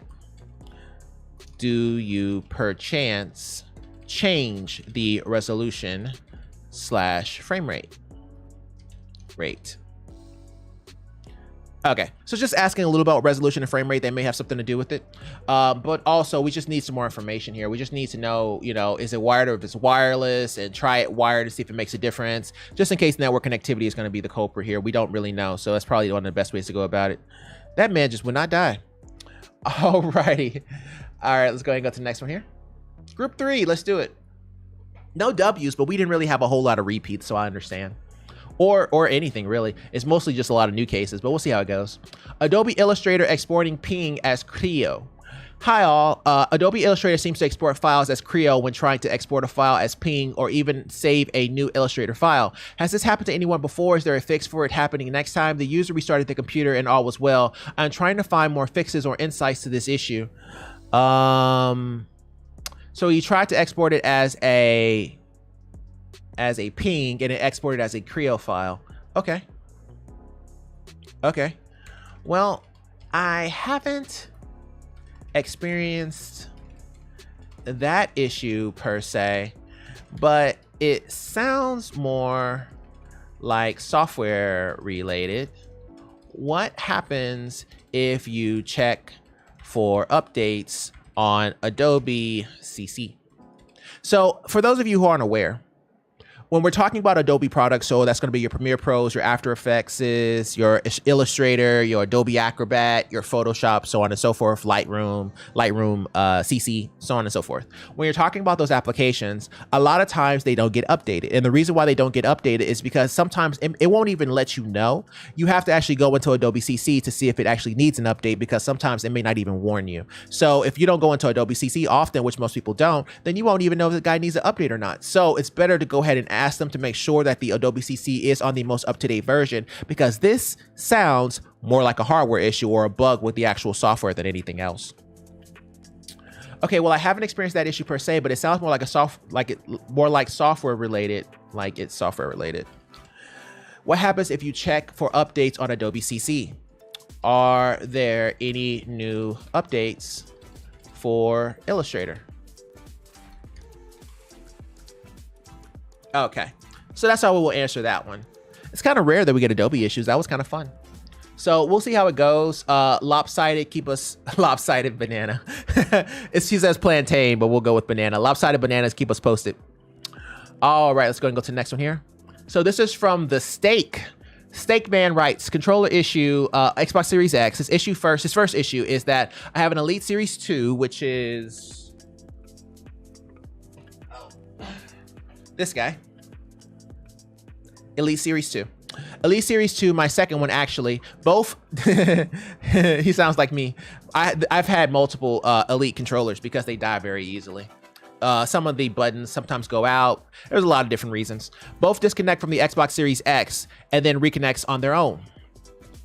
My Xbox will completely freeze up. I can hear game audio, party audio. I can still see the game I'm playing continue, but I can't press any button on the controller, and the only fix is turning off the Xbox and back on. Any help? Yeah. For issue 1, what happens if you plug the controller directly into the Xbox? Does it work then? For issue 2, completely freeze. What resolution are you running at? If you change, oh my God, I cannot spell change. If you change the resolution to 1080p 60 FPS, does the Xbox still freeze? Okay. So that's how we would troubleshoot both, right? So if we're talking about issue 1, when he has an issue with his controller connecting to his Xbox, all of his Elite controllers are having troubles connecting to the Xbox. To be fair, I've always, since birth, have had issues with Xbox controllers connecting to actual devices, particularly when it comes to the PC side than when it comes to the actual console side. So this is highly believable. So, you know, it is what it is on that one. But I would say, for that one, plug in directly and see if it fixes the issue. If it does, then it may just be an issue with Bluetooth connectivity. That's actually a pretty good spot for us to fight this Orisa, so that she doesn't get a lot of heals from her teammates. But of course she ran out and Doomfist didn't follow, but you know, it is what it is.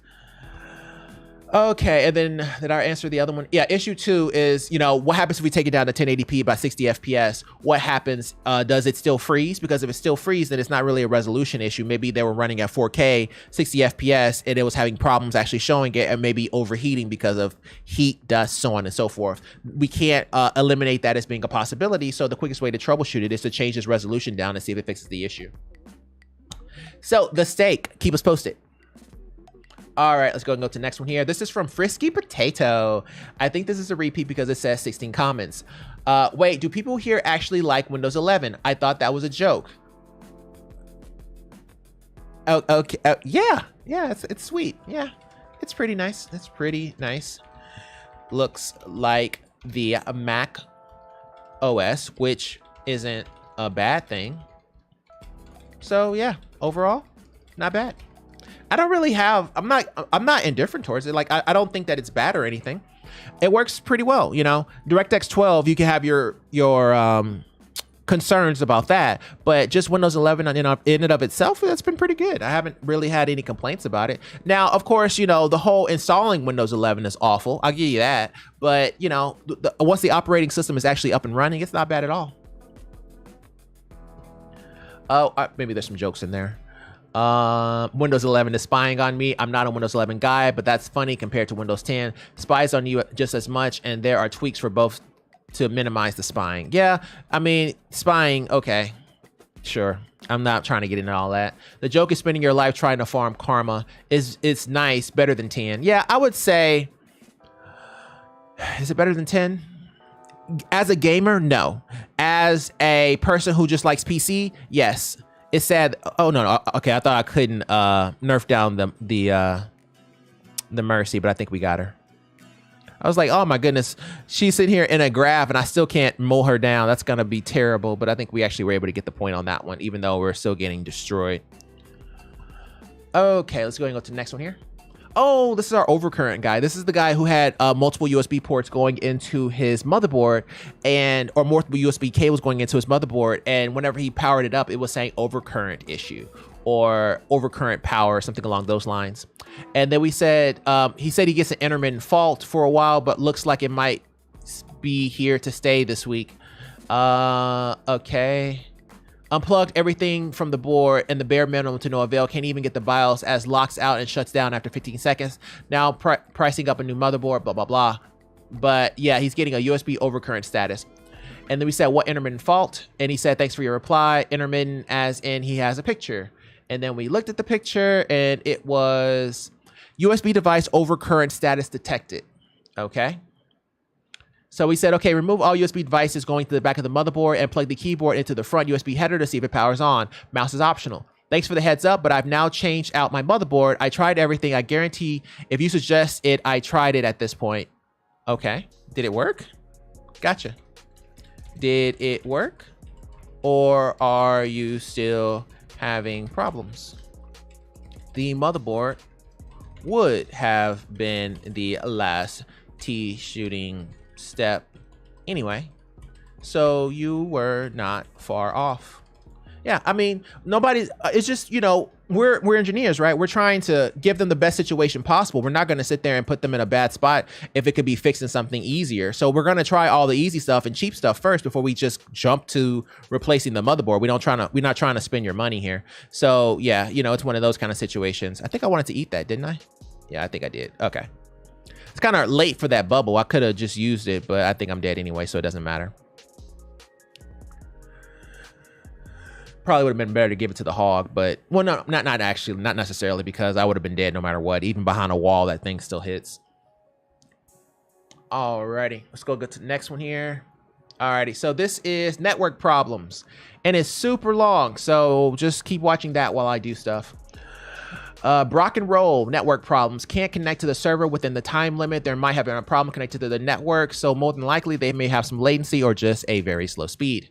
Hi, hoping someone might be able to help. Sure, we're down to help anyone really develop this problem with the PS4 the last couple days. It starts up fine, and I can play games on single player, no trouble. But my friends list takes ages to appear. I remember this. We were talking about this. This person here has a like a trophy collection, and it took forever for it to show up. I don't get party or game invites. I get notifications on my phone, but not on the console itself. I can't join parties, etc., and can't play online. I checked the internet connection and it said there was the attached error. So to sign out and sign in, then I couldn't sign back into the PSN. I changed the MTU settings and it now allowed me to sign in, but it still says on my profile I'm signed out. I reset my router twice and restarted the PS4, but nothing seems to work. I've also switched between a LAN and Wi-Fi connections. Long story short, my internet connection is fine, but I can't seem to connect to any PS servers or get any party game invites or join someone's game. Any help is much appreciated. Sure. What happens when you go to settings? I don't remember where this is. We'll look it up right now. Settings. Network. Settings, network, and test internet connection. Settings, network. Settings, network, connection status. All right. So settings, network, connection status, test internet connection. What are the numbers you receive here? We'll put in parentheses on a wired connection. Okay, so let's just see what their internet is, or what their internet speed is. That will kind of point us in the right direction, because we'll try to go wired and we'll try to go ahead and run a test internet speed test to see exactly what your download and upload speed is. That will help point us in the right direction, because you may straight up have latency on the lines, or your speed may be a little bit too low. So that's probably the best way to go about it here. And just let us know what happens with that, and just keep us posted. Brock. Alrighty, group 4. We're kind of making progress. Alrighty. I gotta say, remote play is kind of nice. So my man here is running the PS5 on remote play, and he has it going into a tablet, which is pretty sweet. He ain't lying, because I can run PS5 remote play on the Aya Neo, and it won't utilize any of the GPU of the Aya Neo, and it can go for 3-4 hours and be perfectly fine, because all the graphics horsepower is given to you by the graphics card. So to be fair, you can do that with PCs as well, but it's still pretty sweet. Alrighty. External microphone not appearing as a sound device. Okay, so we're back to audio. This is from EWAP. I ordered a new mic and it turned up today. What kind of mic is it, bro? My laptop's input audio is absolutely terrible, and I'm not too sure why. It hasn't always been like this, so I don't know. But weirdly, the mic just isn't appearing as anything at all. It's being recognized as something at least. I'm finding it in device manager just fine. Furthermore, it's just chilling, being recognized as an other device that I can't do anything with. Driver. Not sure if there's any way of forcing it to be an audio device or what but I'm highly confused. Any help is much appreciated. Yeah. That means this audio device doesn't have a driver installed. What kind of mic is it? You can go to the company's website and download the most up-to-date driver. Let me know how that goes. Yeah, so essentially that's automatically going to be a driver issue. If your mic is saying other device, that means that it doesn't know what it's supposed to be, because it doesn't have the driver for it, which means that you just need to download the driver and it should be fine. Alrighty, on to the next one. This is from, let's see here. Okay, this is from Sweden, and it's a repeat. NVIDIA 1080 Ti drivers get hung up and crash anytime I open a game. I think we've been talking back and forth here. And so basically we were trying to get him to try integrated graphics to see what that works, if that would work. He said he had a 9700K. We said, bet. Go ahead and remove your graphics card and plug it directly into the CPU and see if it works. Okay. So I'll read it so everybody can understand what just happened here.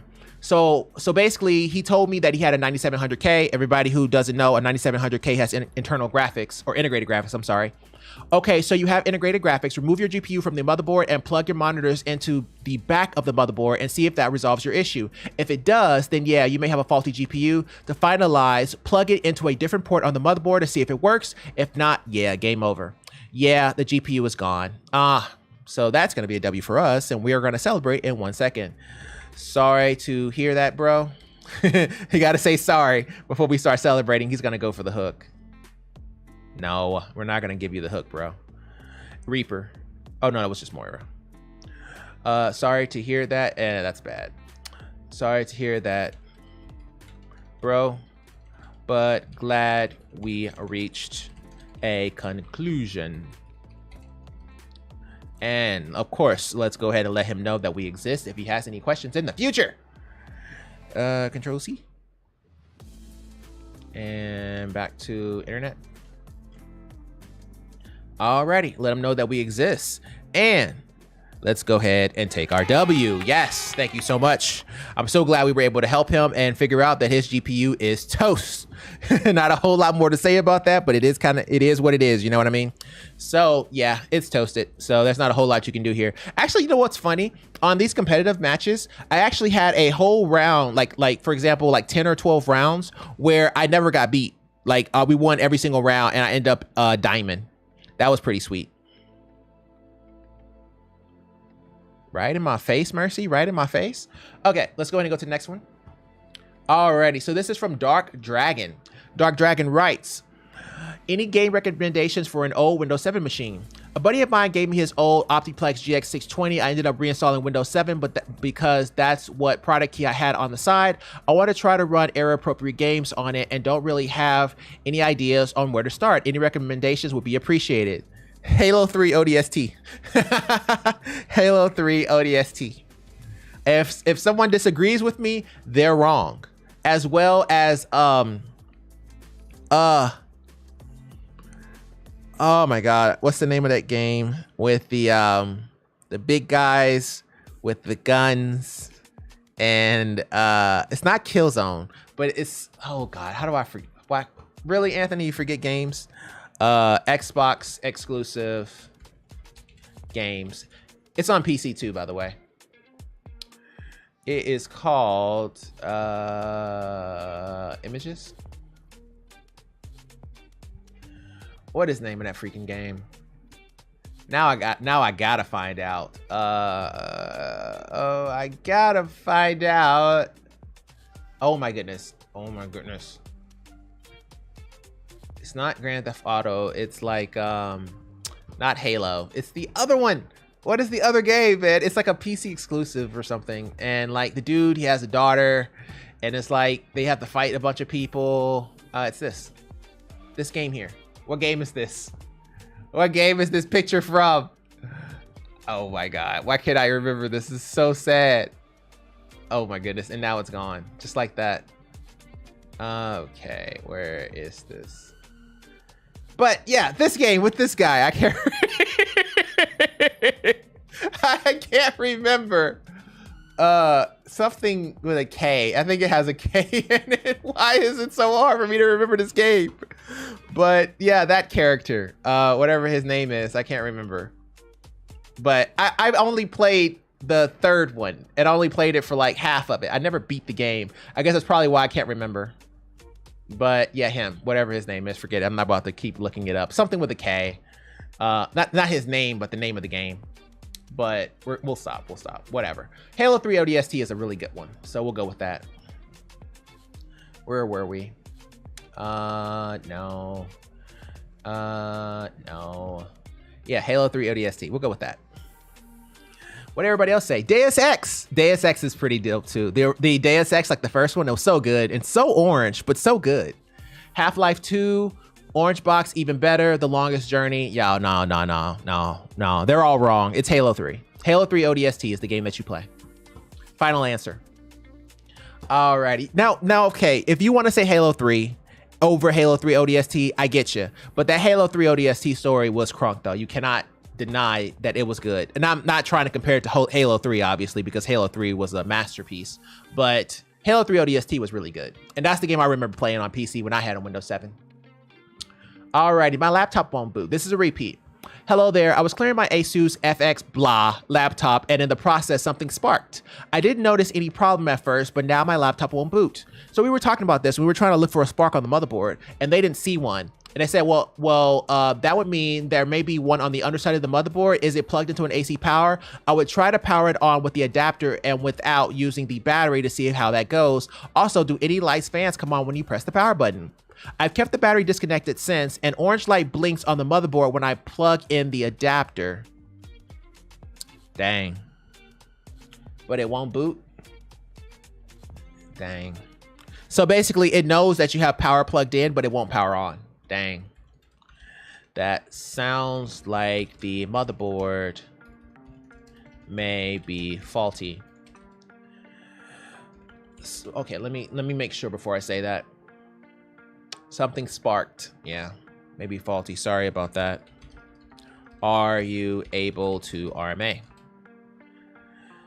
Yeah, it's over. Unfortunately, it's over. You heard a spark, and then on top of you hearing a spark, you can't actually power it on, and it lets you know that it does have power because it's turning orange, but it's not doing anything past that. It's over.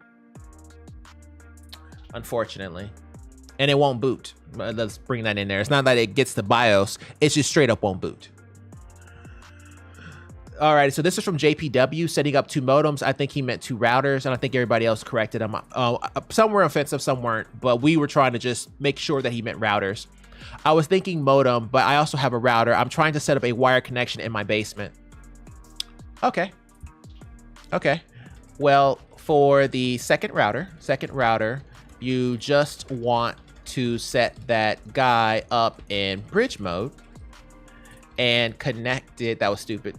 And connect it. Well, I guess it wasn't super stupid, but you know, because he couldn't really do a whole lot. And connect it to, well, for the second router, you just want to set that guy up in bridge mode and connect it to the pre-existing router connection. This will allow it to bypass. Oh, we're not going to say all that. I'll say it to you, though. This will allow it to bypass the NAT as well as DHCP of that router, and then it will just pass that IP information on to the pre-existing router, and that router do the DHCP and NAT instead of the new router doing the DHCP and NAT. Only one router can do that in this topology. Alrighty, so yeah, that's what we would say for that. Is basically go to the second router and set it up in bridge mode so that it can just pass all of its IP flows directly to the real router and let that guy do the DHCP, NAT, so on and so forth. Alrighty, group 5, let's do it. This is from the title of the Reddit says carpeted room, but whatever. Slashing Simone. Oh, okay, it's also the title of the thing. Carpeted room, what to put my PC on. My office gaming room is a carpeted room, which is great, actually. Carpeted rooms are great, especially for acoustics. My desk doesn't have space, so my PC, full tower, high-end rig, needs to go on the floor. Don't do that. What is the best thing to put between it and the carpet? Plastic, a piece of wood, a rubber mat? Thank you. Well, an underslung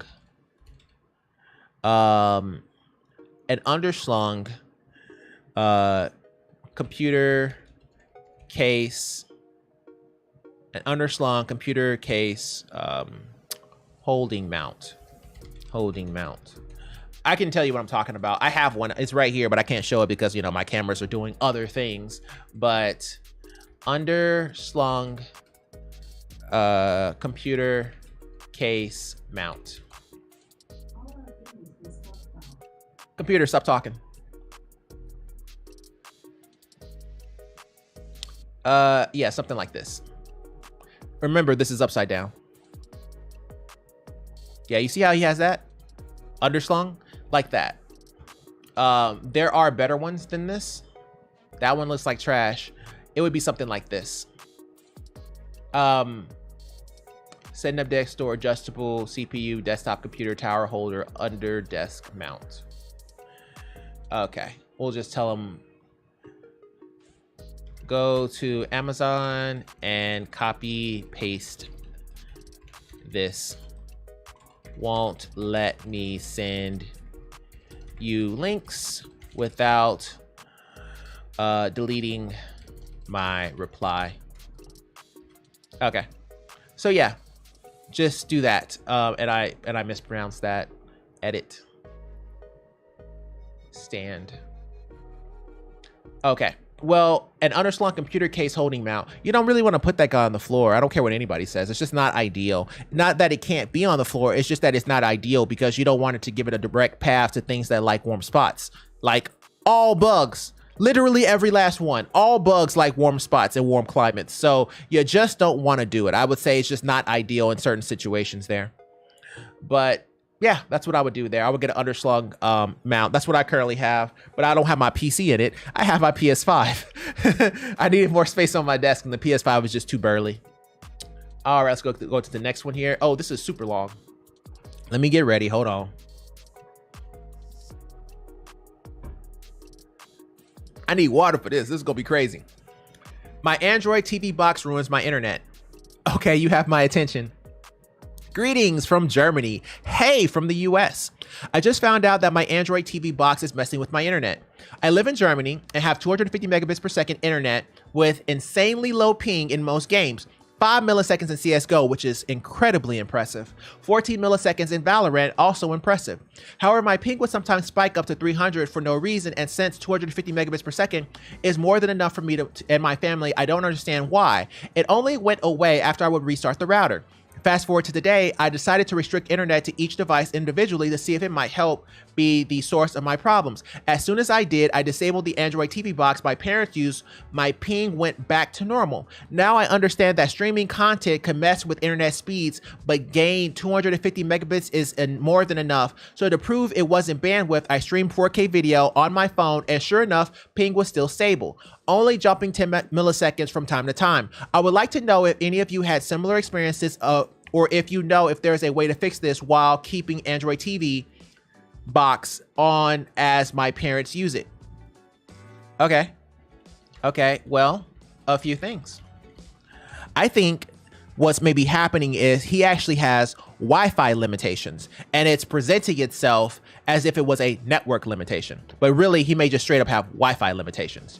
Yeah, these are a lot of L's in these competitive matches. I think this was a round where I had a whole lot of L's. It just kind of happens that way sometimes. It's not a whole lot you can do here. And I think I was going against a master Moira, but whatever. Not that big a deal. Alrighty here. And we just really couldn't get anything going. It was really bad. And I couldn't get anything going because I couldn't kill anybody. So it made things kind of difficult. And then our Ryan goes off the cliff to take out a Mercy. Okay. But I think it was just a bad match, but it happens. But yeah, so a few things with this one here, right? So he was talking about what game is he on? I just found that my Android blah blah blah, I live in Germany blah blah blah, and my ping is blah blah blah. Okay, Valorant, what are you playing on? Is he playing on PC, console, Xbox? What? So what system are you playing on? Regardless, well, I don't even say regardless because I want to know that. Try to plug that device directly into the router to see if it makes a difference with latency. Also, is the Android TV wired or wireless, right? So we're checking for throughput. I think he may be oversubscribed in throughput. Maybe he has an older router or something along those lines as far as his wireless connectivity, not necessarily his wired connectivity. Also, is the Android TV wired or wireless? Yeah, we'll go with those two. We'll go with those two because we really need to know that. You know, exactly what's going on here. But if he's getting 250 megabits per second, it's a possibility that there may be latency coming directly from the internet service provider. But the best way to figure out if that is the issue is to go ahead and hook it up wired and see exactly what happens. So we'll just keep with what we said because it's correct. So let's go ahead and go to the next one here. Okay, so now we have a Twitch YouTube issue. That's fun. So this is from Pivor, says Twitch YouTube video games gets choppy while gaming. This has the Steam logo, so maybe he's either using Steam or the Steam Deck, which is fine. We have both. Hello, when I play games, I usually watch Twitch or YouTube on second monitor. This is PC. But since I got my new rig, video became really laggy when match loads, Call of Duty Modern Warfare 2, for example, no problems in menus. I have a 13700K and a 3090 with 32 gigs of RAM, which means that he's going to be around 120 FPS if we're talking about high settings in 2K. Maybe a little bit more. And no such issue on my previous 4790K with a 1070 Ti, which is like 60. Even though the game was not running that smooth, videos playing on Chrome were doing fine. What could be the problem? Thanks in advance. Well, does your memory have a XMP profile enabled? If so, disable. If not, enable. And see if it makes a difference. Because it could be that his memory is too slow, therefore it's causing issues whenever he's trying to render as in rendering video or games, or it's too fast and there's artifacting and it's having problems and freezing everything because he has it set too fast. Because you have to understand, this man has a 13700K, and 13700K as well as the 7000 series is trash when it comes to memory. All of them, they're really, really bad.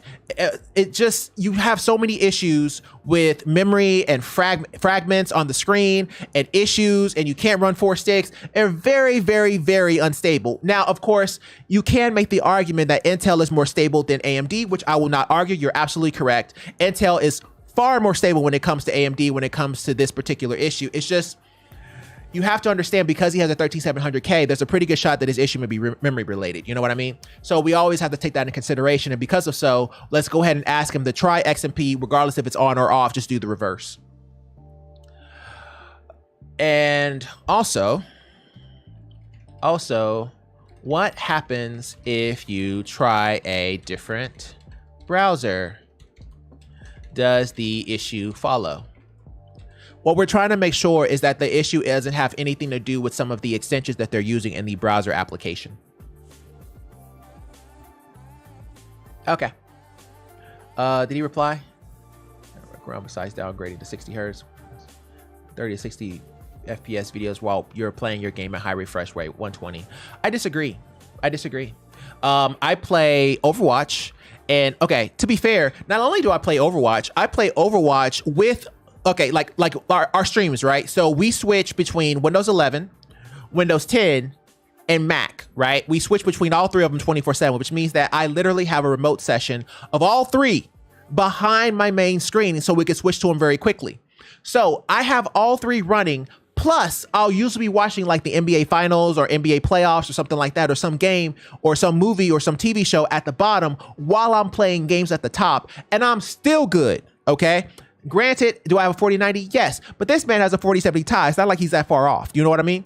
So 4070 Ti, right? Oh no, I'm sorry. He has a 3090, so he's still not that far off. But a 3090 can do that too. You know what I mean? So I don't really see that as being a limiting factor. I think that he's going to be relatively okay either way. But I think that it may be better off to go ahead and look for memory, as well as you can also say, of course, GPU driver update, which we probably will go ahead and add that.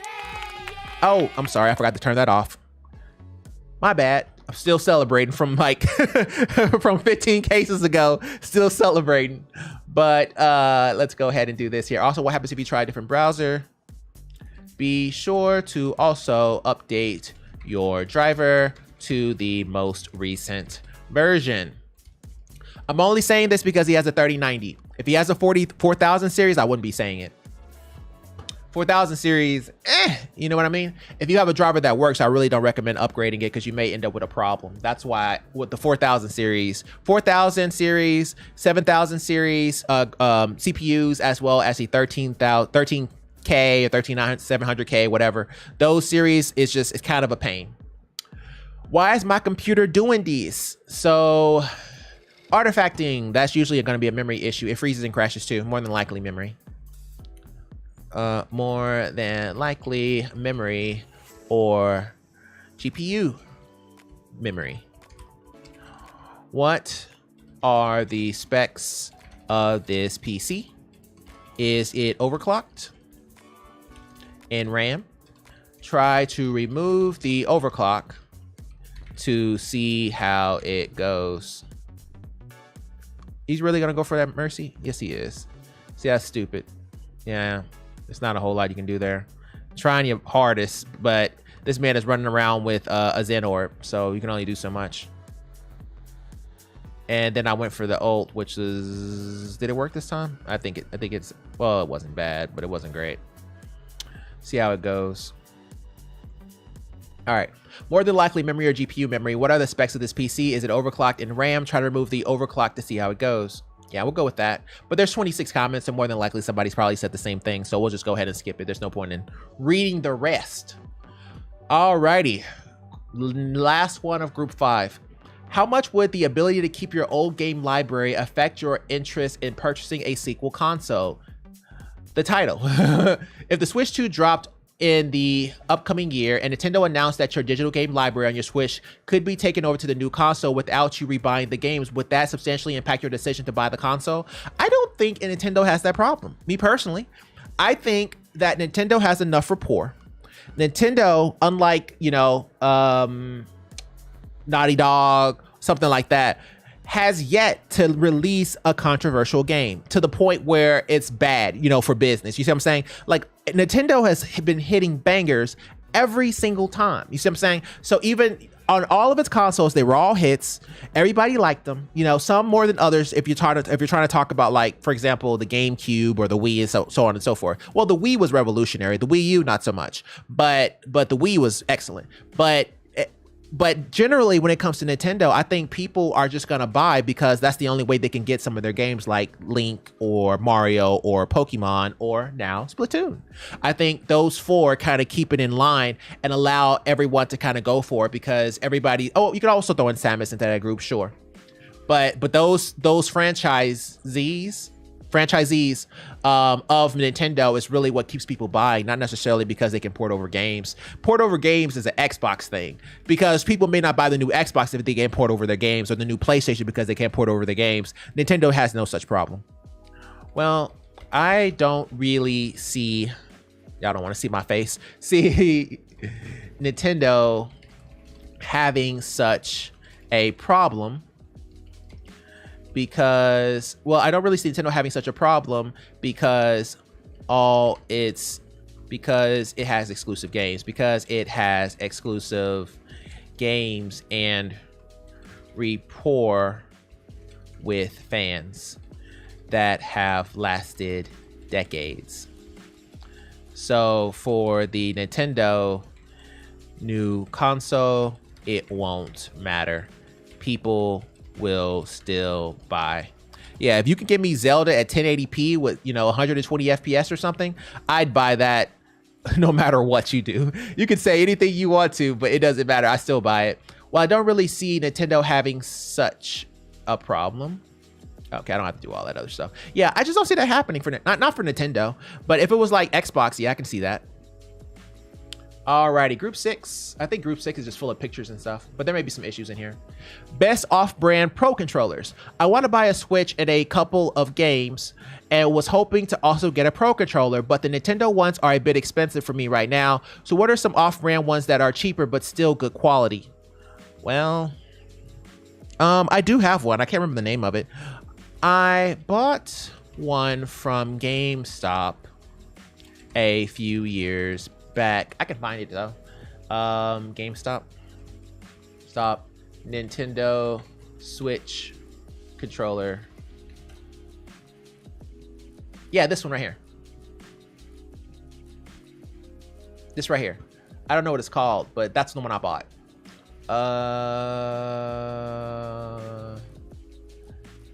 Let me see if I can get the name of it. Nintendo Switch.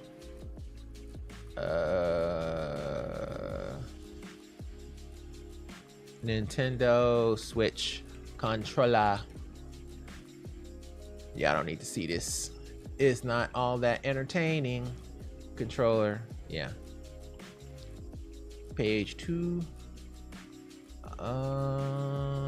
It worked pretty well. I mean, I liked it. It did. it did what I wanted it to do. It wasn't all that crazy or good or bad or anything.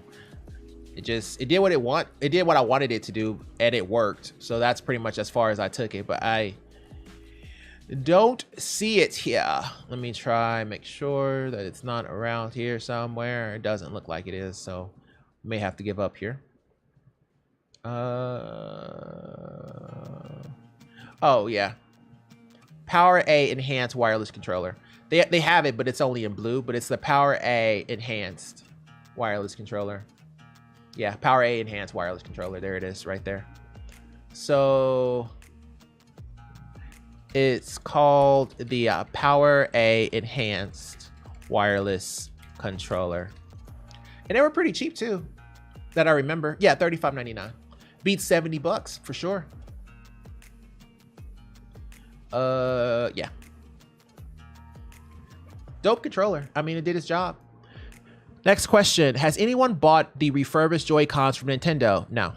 I'm not even gonna read it. I have a white OLED Switch, which I love since it's neutral and blends into my apartment. I want to buy a second pair of Joy-Cons, but I find the Joy-Con colors currently offered so tacky and cheap looking. I just want to buy Joy-Con controllers that are the same color, really, and it seems like the best option was to order gray ones individually refurbished from Nintendo. No. I would never order refurbished Switch controllers, as they tend to drift. Please don't do that. That's to everybody. That's not just this person. Don't ever do that. Directly from Nintendo, and has the same warranty as new. They look like and play new. Oh, maybe it's okay. Maybe I'm wrong. I usually don't, but Nintendo has a few instances I bought a refurb. Yeah, I mean, everybody seems to really like Nintendo's refurbished product. Maybe it's actually better than most. But my opinion has always been, hey, you know, if you're talking about used controllers or buying used controllers, I always worry about drift. But if you're buying a used controller, you're kind of taking that to account anyway. So, you know, I stand by my answer, though. I don't think I'm going to change it. I think it's finished for now.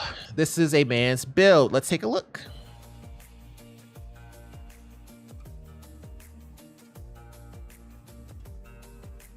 Nice. I see my man is a fan of IKEA. Oh yeah, I like his race car chair. Yo, he has a straight up man cave with a 4080. Ah, nice. His couch look comfortable and everything. I like it. It's a man cave for sure. Respect, respect. And LEDs behind the couch. My man balling. Yo. Dope man cave, bro. Don't let the old lady see it. Otherwise, it will no longer be your man cave anymore. But yay, that's pretty sweet, man. Congratulations. That's a really nice build, or a really nice setup. I like it very much. I think we're still on edge. Yeah. All right. And the last question for today. What time is it? 8:52? We'll see. We'll see. I just got a PS5 and I can't insert the CD inside of the PS5. Okay. Edge, right back to where we were. Audio's up. Let's see what we got.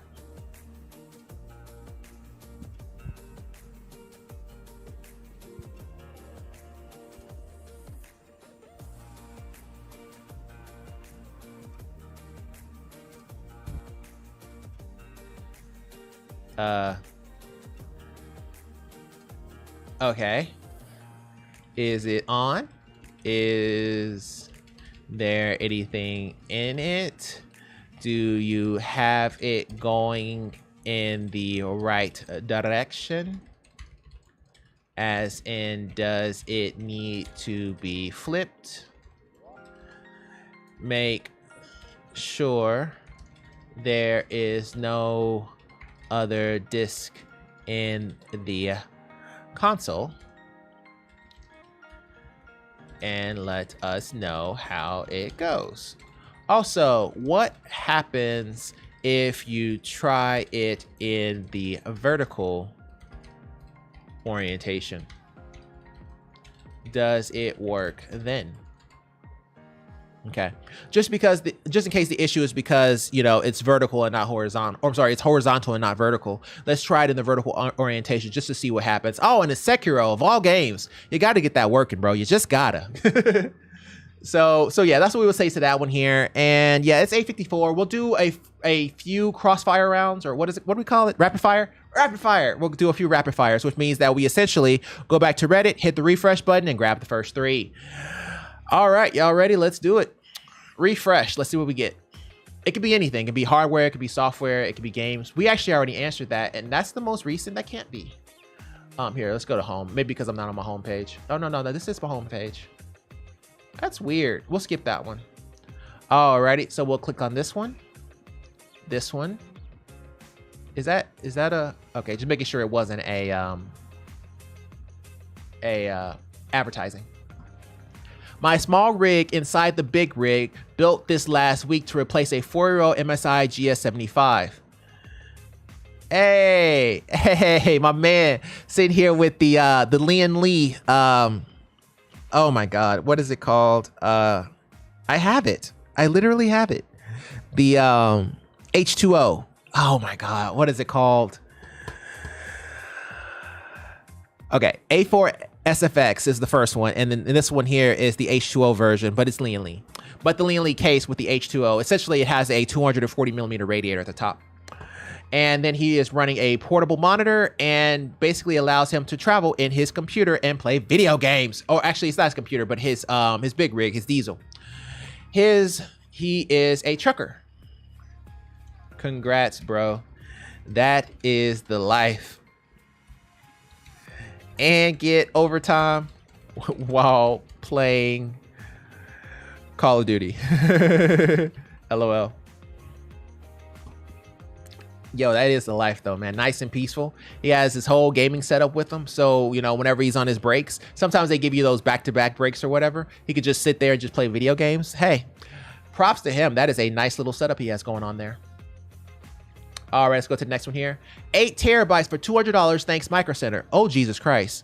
You can get 8 terabytes, 2 for $200? I've never seen this kind before. QN32. Okay, to be fair, he has this going into an Asus Prime that can actually hold 4 cards. Please don't try this at home, kids. When you plug this into your computer, it takes most of your PCIe drive. So if you have, like, for example, a PCIe Gen 4 card and you have this guy, it can take a lot of your PCIe lanes. So just be aware that that is not, what is the word? Kosher. Sometimes it can cause problems depending on what you have set up. I've never seen this brand. I've never seen this brand in this color.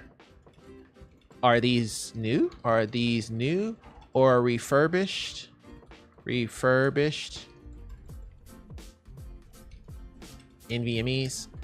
Just never seen it. They don't look like that. I've never seen an inland QN32. You know what I mean? I mean, we can look it up. Inland Q32.